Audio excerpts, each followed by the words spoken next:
In this video, I will show you how to add payment icons on Shopify product page. So you can see we are currently on our product page, and this kind of looks incomplete without those trust payment icons. And how do we actually add it? So you need to actually install an application called BL Payment Icons.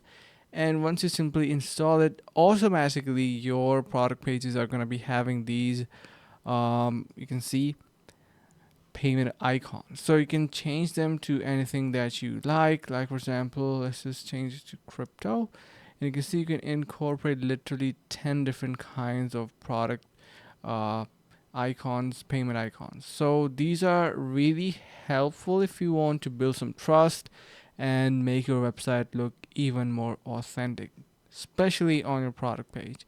So this was how to actually add it, and I hope this helps. Thank you so much for watching, guys. Make sure to subscribe to our channel and see you guys around in the next video.